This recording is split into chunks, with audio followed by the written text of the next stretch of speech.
There are two types of load balancers, public and internal. A public load balancer maps the public IP address and the port number of the incoming traffic to the private IP address and the port number of a virtual machine.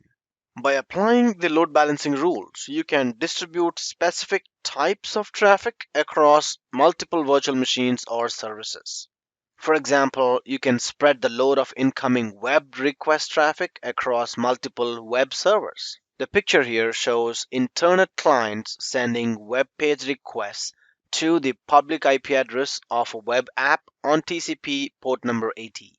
Azure Load Balancer distributes the request across the three virtual machines in the load balanced set. This is an example of a public load balancer.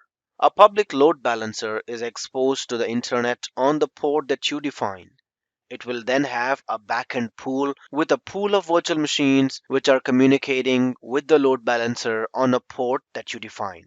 So there's a lot of customization that you can do, but at this point just remember that public load balancer is exposed to internet usually for web applications on port number 443. Let's talk about the internal load balancer aspects in the next lesson.